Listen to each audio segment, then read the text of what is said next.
chegamos na nossa revisão e tem uma galera que fica aí de olho na revisão. E se liga, que eu e o professor Gerson estamos de olho em vocês. Tem gente que dá uma distraída, professora, eu vou ali no banheiro, demora ali, sei lá, quantos minutos, depois volta passar com aquela cara lá e já, na hora da revisão, já quer pegar ali tudo mastigar, né? Assim não. Seja um aluno diferenciado, meu filho. É aquele aluno que está ali desde o início. Responsabilidade, compromisso, tá bom? Aí a gente vai fechar aí junto. Eu, você e os seus colegas e os seus professores aí presenciais, tá bom? Beijo grande, queridos professores. Vamos lá, então? Aula 46. Eita, meu diretor me tirou assim, pai! Aula 46 aqui, 46.2, diretor. Bora, agora pode abrir. Cunicultura, manejo reprodutivo. E aí a gente falou aí dessa importância desse momento que é a fecundação, né? Ou seja, a recepção da fêmea, que a gente fala ali da aceitação da fêmea. A gente viu durante a aula que esse... Deixa eu vir para cá, para a tela. A gente viu na aula que esses bichinhos são muito curiosos, são arteiros no sentido sexual. Então, eles começam a ter um comportamento instintivo vamos chamar de libido, né? Tem um libido acelerado. Então, eles começam ali querer se cheirar, querer fazer as montas ali, mas ainda não estão preparados especificamente para esse momento reprodutivo, tá bom? Eles estão fazendo tipo uma testagem. Olha como eles são espertos, né? O que a gente precisa estar atento em relação ao peso? Eles têm que estar aí bem próximos de 3,6, né? Ou 4 quilos, 3 quilos, né? E 600 gramas, ou 4 quilos, que é o peso ideal para que eles recebam essa monta. E o que eu preciso estar atento nessa monta? Se o macho, ele fez o processo dele, ou seja, ele cumpriu o seu papel, que é ejacular. Só que ele tem que dar certeiro. Ele tem que dar aquele tiro certeiro, ele precisa ejacular dentro da fêmea. O que eu vou observar como ali que estou acompanhando esse processo? Não é só deixar os bichinhos ali, elas vão ter, não. Porque o meu objetivo é que essa fêmea saia desse encontro grávida. E aí eu preciso observar que o macho, ele vai emitir um sonzinho, que eu não vou fazer aqui, estão com vontade, eu não vou reproduzir som, não. Eles vão emitir um sonzinho, que eu não sou nem macho, vão emitir um sonzinho e vão cair, tombar para um ladinho. Você vai observar na genitália da fêmea se ela não urinou logo em seguida ou se tem alguma coisa ali fora, quer dizer que não teve essa fecundação, tá certo? Então você vai ter que dar um tempinho para o macho e deixar a fêmea ali disponível para ele e eles vão novamente fazer esse processo, tá bom? Então, o peso é muito importante, você precisa estar atento tanto a esse processo do macho quanto a genitália ali da fêmea para ver se pegou. A partir daí, ela pegou, teve a cópula certeira, direitinho, está grávida. Então, o que vai acontecer? Vai ter o período de gestação, muito curto, e aí elas vão produzir os seus filhotes, né? Vão parir. E aí, o que vai acontecer? Vai surgir os láparos. Você precisa ter os ninhos, porque elas vão procurar um ninho, vão procurar um lugar aconchegante para parir os seus láparozinhos, tá bom? São os seus indivíduos. Não sei se a gente tem aqui, eu acho que não tem. Nessa lâmina aqui. A imagem ali deles bem guardadinhos, protegidinhos, tá bom? E outra coisa importante também que a gente falou é sobre o nível das doenças. Então, a gente falou sobre as sarnas de cabeças e patas, sarnas das orelhas e o mal das patas. Todas as três situações, elas vão provocar dores. A gente sabe que esses animais, nas patas posteriores, eles ficam sobre, né, praticamente toda a extensão das patas posteriores, né, os membros traseiros. E aí, se eles tiverem esse mal das patas, vai formar essas feridas purulentas. Gente, quem já teve essa inflamação com pus, né, quando fala purulência com pus, sabe como que é doloroso. É terrivelmente doloroso, né? Fica inchado, a temperatura aumenta, a gente fica enjoadinho, porque está sentindo dor, qualquer impacto, qualquer coisa que toque dói. Imagine, esses animais saltam, eles se locomovem com saltinhos, Se tiverem com alguma dessas doenças ou essa sarna de orelhas, eles vão ficar, as orelhas deles são enormes. Imagine, vai estar provocando uma coceira do lado interno e eles vão ficar sacudindo a cabeça, tentando se livrar daquele. E, logicamente, que eles vão procurar alguma coisa para se coçar e vai acabar ferindo. A gente viu dentro das outras aulas que tanto a carne quanto o couro deles, o pelo, né, é importante. Se tiver esse processo dessa aqui, vai dar ruim, não vai ter como fazer essa comercialização. Então, estar atento a todos esses sinais da presença dessas doenças. E outra coisa que a gente falou na aula foi a oferta da carne para o produto, para o mercado. Atender com uma carne de qualidade, com nível nutricional, com nível de excelentes cortes a partir das suas fibras musculares, né? E destacamos que ela tem baixo colesterol, gordura, enfim, e é muito recomendada aí para crianças, idosos e pessoas que têm algum tipo de restrições aí alimentares devido a alguma enfermidade. Tudo bem? Então a gente vai finalizando aqui e agora você vai ficar aí com a sua atividade junto com os seus colegas, que agora pode, tá bom, galera? Pode sentar do lado, pode conversar ali, discutir sobre.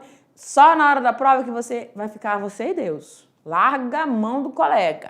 Para de perturbar. Fala para ele assim, ó, chega junto aqui comigo agora, porque aqui eu tô podendo te ajudar. Depois, na hora da prova, não vem com choromela, não é não? Tudo bem, galera. Então, a gente vai dar essa pausa aí, você vai ficar com essa atividade, daqui a pouco a professora retorna, tá bom? Tchau, tchau.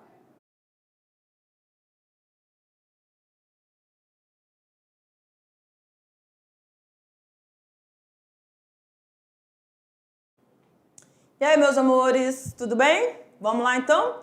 Deu tempo para você executar a sua atividade, foi ao banheiro, bebeu um pouquinho de água, e teve o lanche, né? Enfim, não sei que momento você está aí, mas agora é hora da gente resolver as questões juntinhos, tudo bem? Então vamos lá para a primeira questão, pode me tirar, diretor.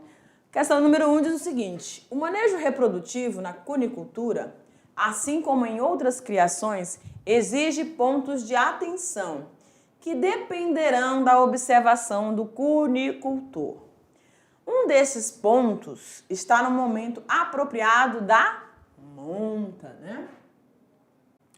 Qual o indicativo adequado para a fêmea ser colocada junto ao macho para o acasalamento? Ou seja, qual é o momento certo, né, para que eu realmente estabeleça esse encontro? Então, a gente estava falando ali durante a aula que mesmo que eles venham apresentar antes dos 120 dias ali um comportamento para, ou indicando um cio, né, indicando o momento da reprodução da cópula, a gente precisa estar atento ao peso, né, que a gente falou muito sobre isso. Olha lá. O indicativo da puberdade na cunicultura mais correto não está na aceitação da monta pela fêmea com 120 dias de vida, o que vai ser comum, mas em si em relação ao peso, que aí compreende aí 80% do seu peso quando adulto, que vai chegar a 3,6 a 4 quilos, tá bom? Então, o que vai interferir vai ser a relação do seu peso, quando ele está já próximo ao limite ali, que é os 4 quilos. Tudo bem? Então, durante a aula a gente falou que essa observação do biológico do animal, do comportamento desses animais, para que você adeque esse ambiente. Então, você sabendo disso, você já vai fazer esse encontro, vai fazer essa aproximação do macho com a fêmea somente quando ela já tiver esse alcance desse peso, né? Se você botar eles junto, pode até ser que eles tenham esse comportamento aí, né? Dessa aceitação, mas não é o adequado. Questão de número 2, no manejo reprodutivo dos coelhos, aconselha-se a cobertura de várias fêmeas no mesmo dia, para a obtenção de maiores lotes da mesma idade, facilitando então a transferência dos filhotes e a comercialização desses lotes de forma homogênea. Para a eficiência desta cobertura de fêmeas, é necessário que se observe 2 aspectos importantes durante a monta. Quais são eles? Eu acredito que você já está aí bem familiarizado, que a gente discutiu bastante isso em aula, não é? Então, o que eu preciso observar? Se esse macho, ele de fato fecundou a fêmea. Ou seja, se houve esse encontro do gameta masculino com o feminino dentro da vulva da fêmea, tá bom? Eu vou observar isso como? Eu preciso verificar ali, depois que o macho saiu, né, que o comportamento dele ejaculou, caiu de ladinho.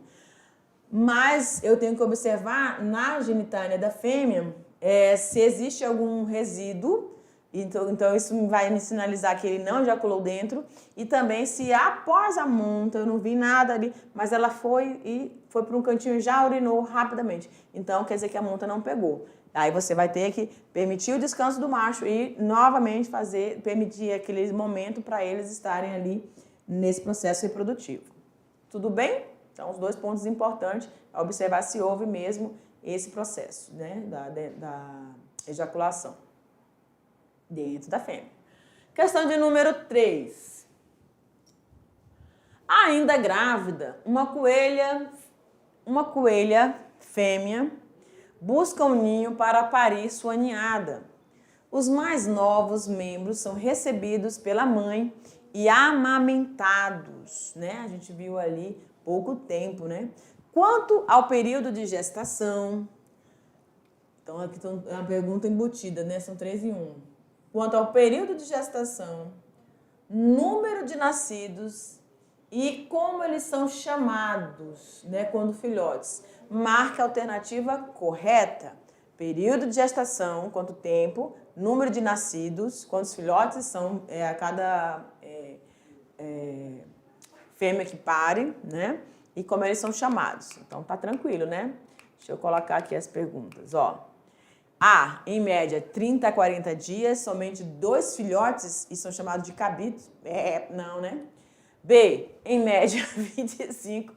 Quem foi distraído que colocou isso aqui tá distraído mesmo, né? Em média, 25 a 30 dias, apenas um filhote? São chamados de borregos? Não, prof. C, em média, 90 dias, apenas 4 filhotes são chamados de girino. Ah, professor, tá com brincadeira. D, em média, 28 a 32 dias, de 3 a 5 filhotes são chamados de alevino. Ah, rapaz! Em média, dura 28 a 32 dias. De 1 a 5 filhotes são chamados de láparos. É exatamente, professora.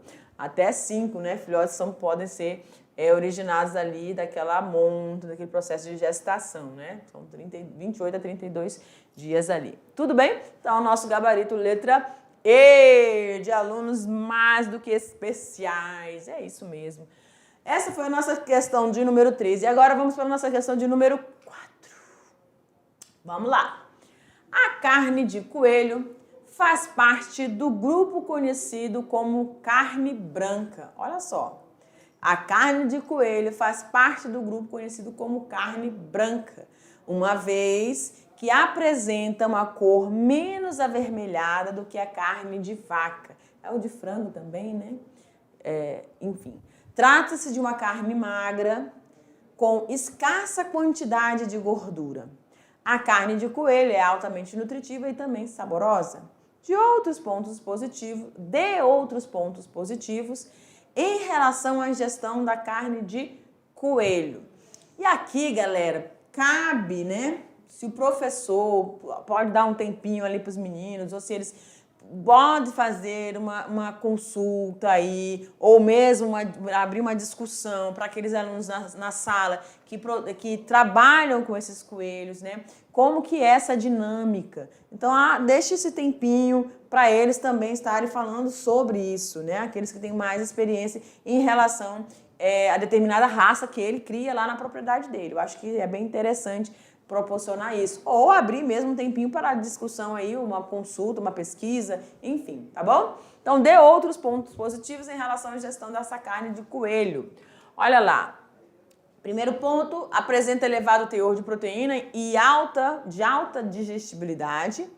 Presença de ácidos graxos e poliinsaturados com baixos níveis de gordura e colesterol, além de baixo teor de sódio. Então, só tem pontos positivos. Não é aquela comida, né, como a carne de gado que a gente come, demora um tempo. A gente fala que a carne de jacaré, de frango, de peixe, principalmente de peixe, é aquela carne mais leve que a digestão é rápida. Então, de coelho também se assemelha a isso, porque ela tem uma digestibilidade mais rápida, então você, obviamente, vai ficar com fome mais cedo também, né? Mas para pessoas que tenham crianças, bebezinhos e idosos, que o trato intestinal ali está, no caso das crianças, está se iniciando esse processo, está se familiarizando com diferentes tipos de alimentos, então precisa ir com mais tranquilidade, né? Fez uma digestão mais leve, tá bom? Isso é importante. O segundo ponto é que é indicada, então, para esses grupos, né, seletos aí, idosos, crianças, cardiopatas, obesos e pessoas em recuperação. Aqueles que fizeram ali bariátrica, tudo também podem fazer. Imagina a gente ser proibido de comer carne, eu acho que eu não ia gostar não, porque eu gosto, eu evito, como eu já falei aqui para vocês, estou evitando um pouco carne vermelha, não estou comendo todos os dias, né, porque a gente vai adquirindo uma certa determinada idade, a gente vai realmente, a digestibilidade do nosso trato vai ficando menos acentuado, vai desacelerando. Então é importante você também auxiliando isso, né? Dá um tempo, se você comeu segunda-feira, vai comer lá para quarta-feira, né? A carne vermelha, tá? Opte sempre por... E também passe a ingestão de fibras com maior frequência, tá bom? Não só de massa. Massa pesa muito, aí com a carne lascou-se. Bora! A nossa última questão. A cunicultura é uma atividade que está em crescimento no país, em razão das diversas vantagens, tá? Diversas vantagens que a produção de coelhos detém quando comparada a outras atividades do segmento pecuarista. Para aumentar a produtividade, é de extrema importância a adoção de práticas eficientes no manejo sanitário, no manejo nutricional e também no reprodutivo, que foi o foco da nossa aula. Em relação aos aspectos sanitários, descreva os sintomas e os cuidados que devem ser realizados em coelhos com a doença conhecida como mal das patas. Então, lá naquela tabelinha, você lembra da tabelinha, se você copiou a tabelinha, fez algumas anotações a respeito, ou se você tem o seu material disponível, aí você vai fazer essa descrição aqui, quais são as recomendações feitas quando o seu animalzinho adquiriu o mal das patas, né? Então, você vai observar pequenos abscessos abaixo dessas patinhas e depois as feridas com presença de pus, né, purulentas. É recomendado, então, analisar a qualidade do solo, tá? E o uso de telas metálicas nas instalações desse animal. É necessária a desinfecção do local e isolamento dos enfermos. Mas os reprodutores com lesões, eles precisam ser eliminados. Isso é uma exigência, né, quando a gente percebe a vinculação dessa doença dentro do setor lá dos indivíduos, tá? Então, os reprodutores não tem como não, salvar não, tá? E aí, todo esse cuidado, essa atenção aí para desinfecção do local é primordial e também do solo. Cadê, menino? Perdi aqui o solo no meio. Aqui, ó. Analisar a qualidade desse solo, porque a gente precisa manter uma qualidade desse ambiente, e já que no local onde eles estão, eles vão ter contato direto com esse solo, então eu preciso fazer essa análise também para verificar se não tem alguns resíduos ali que possam vir a contaminar outros indivíduos ali, tá bom? Galera, é isso, a gente vai finalizando mais uma aula e eu vou ficando aqui e você aí, um bom retorno para sua casa e para mim também, tá bom? Beijo grande para você. Tchau, tchau.